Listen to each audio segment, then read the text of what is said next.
Dan, JD73 Goldman here for Future Music Magazine and MusicRadar. Today I'm going to be looking at the Koma Elektonik pedals.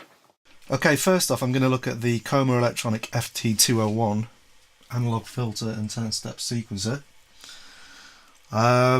It's a fully analog pedal, hand built, and it comprises a high pass, band pass and low pass filter with CV inputs for external clock, filter cutoff, resonance and sequencer reset. You can also send an CV output from the sequencer as well, which is great. And obviously you can control the clock speed from an external CV equipped sequencer as well. So if you're a modular synth freak and you've got an analog sequencer, then it's very easy to integrate this pedal, in fact both these pedals, with your setups. Equally they're great for using live if you're a guitarist or keyboard player, or even sending vocals through as well. And the build quality feels great on them. You've got nice wood end cheeks,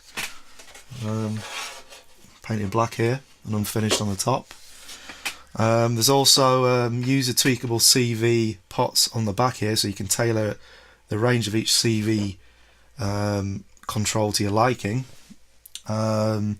which is really handy to have. And there's a little tool that's included for tweaking those on the back. Anyway, let's get down to the nitty gritty here, and first of all let's have a look at the filter. So first of all we've got the low pass filter.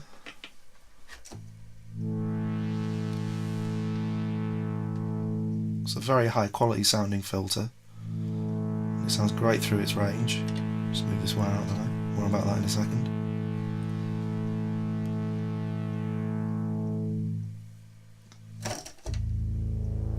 It retains all the bassiness of your sound and all the highs as well.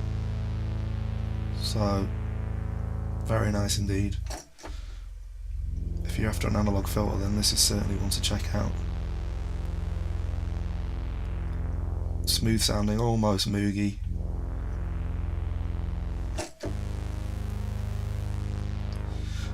So that's the low pass.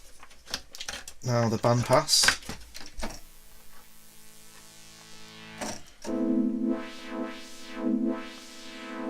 Again, great sounding filter. You can never have too many high quality filters in your setup, so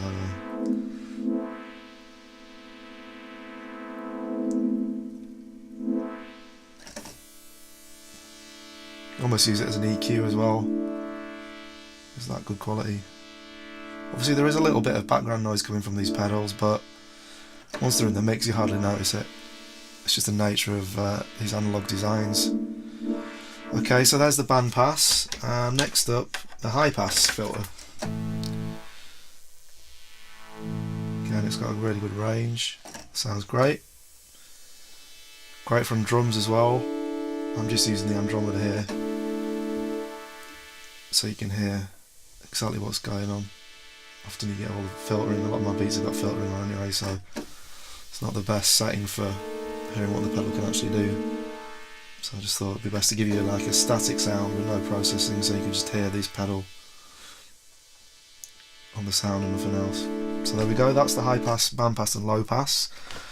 We've also got the sequencer, which is the other main feature of this pedal. It's a 10-step sequencer, but the sequence length can go from anywhere from 2 steps to 10 steps, and the speed can be clocked from an external CV signal, which is great as well. And you can see here you've got a control for every step, a CV control for every step, so you can change the filter cutoff for every step here. So let's check this out. Let's put the low pass filter back in. Just moving to the low pass filter output here. So move the cutoff to about half there. Let's go with a speed of about 4. Funnily enough, the highest sequencer speed is at the left hand side of the dial, whereas I thought it would have been 10 would have been the highest speed, but in fact 2 is the highest speed. So I'll set that to 2, that's the highest speed there. and you can hear it stepping through the 6 steps which I've got here set here. 6 steps. I'll set it to 8, and let's switch up the resonance so you can really hear the juiciness of the filter here.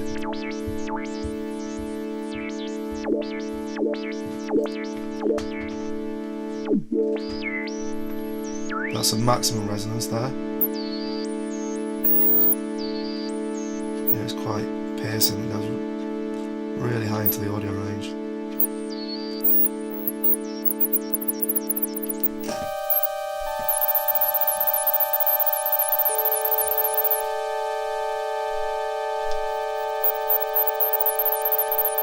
Just to tweak these steps a little bit. Turn down the speed.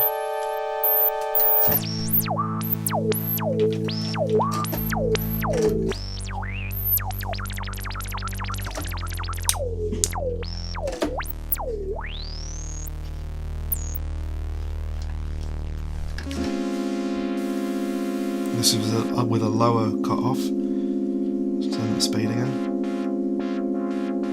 Again, a very musical sounding filter that you could use for anything from beats to basses to guitars, vocals. Really impressed with this. Now I've also patched in these 3 round things here at the bottom. Is actually an infrared sensor, a bit like Roland's D-Beam, and you can control. You can patch the sensor, which is here. You just take the sensor output and patch it to anything you like on the sequencer. Here I've patched it to the filter cutoff. You just turn the sequencer off so you can hear that. You can see that as well. So that's great if, say, you're a guitarist, you're on stage and you were fretting a chord with one hand, like you'd hammered on, and then you wanted to filter it with your hand. You could do it like this, which is a great feature, and not many pedals have this.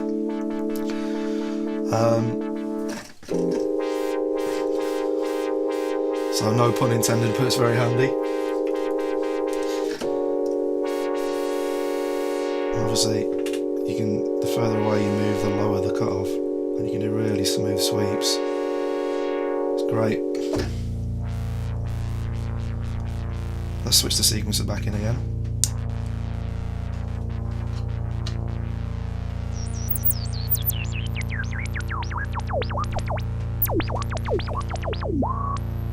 Slower speed, resonance high, 10-step sequence.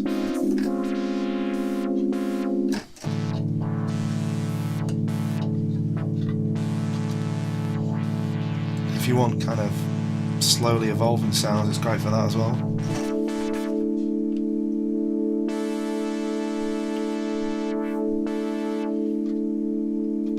Obviously, if it sounds a little bit jumpy, you can just turn down the level of the CV so it's smoother, more like that.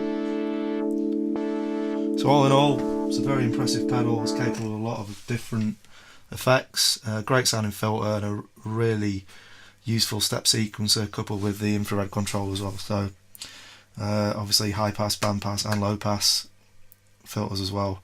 So extremely versatile. Moving on, let's try out the delay pedal. Which also has a step, a gate on it. Just plug this up. Okay, and we'll plug the infrared sensor on this one into the delay time socket here. Again, you've got loads of CV inputs here. Let's first look at the gate. So we've got an upwards ramp. Let's just turn the delay off for a second.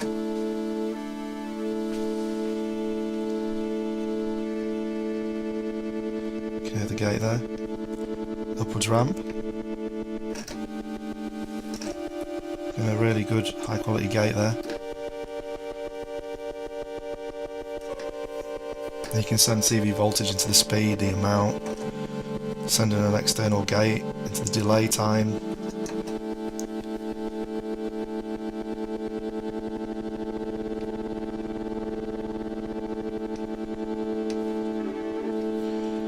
So that's the upwards ramp. Now here's the square wave for the gate. You can set low, mid or high on the gate range as well, so you can actually get the sound to cut out completely, if that's the kind of thing you're after. Again, that's the low range, mid range.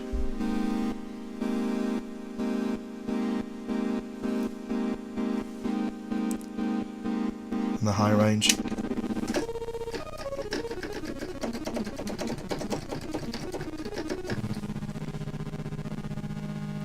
So that's the square wave, and I've already shown you the uppers ramp.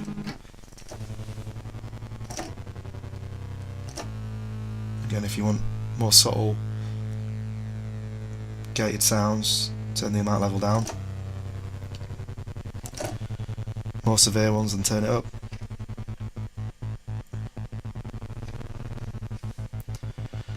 And here's the downwards ramp.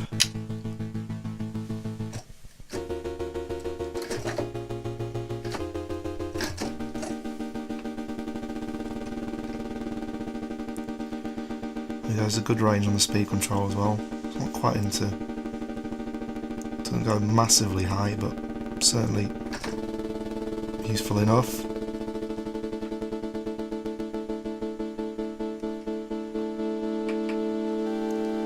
So there's a quick overview of the gate. And now onto the delay. It's a bucket brigade even delay, and it's a dirty, nasty beast of a delay. So let's show you. In the minute I've got the sensor patched into the delay time here, so I can move the delay time for almost chorusy effects. So not only is it a delay, you can do chorusing and phasing.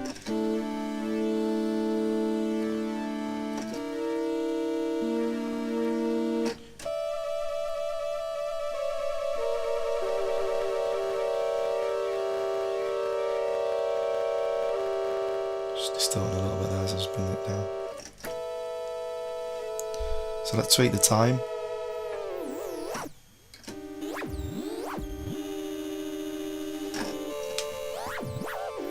Almost sounds like it's bit crushed.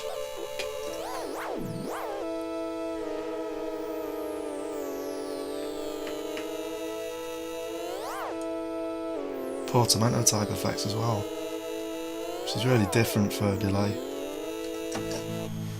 Completely different to like a Moog delay or a Memory Man or something like that.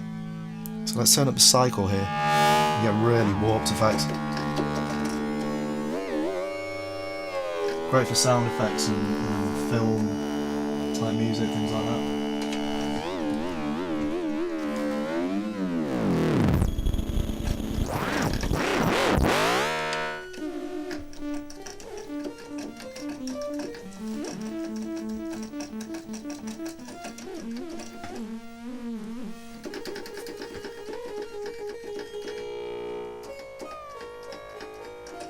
Almost sounds like a spring reverb as well sometimes. You can get really short reverby type effects. Again, you get a bit of background noise, but it's nothing too intrusive. It's to be expected for these type of pedals.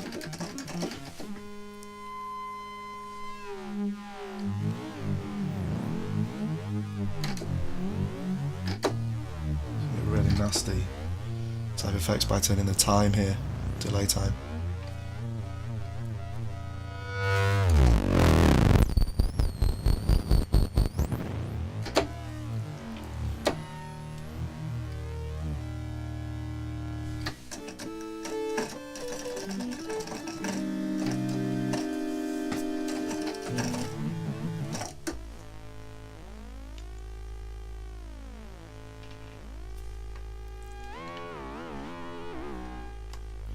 If it's really straight up normal kind of sounding analog delay that you want, then this probably isn't the box for you, but it's certainly capable of similar kind of tones to a normal delay box, but much more warped and nasty sounding.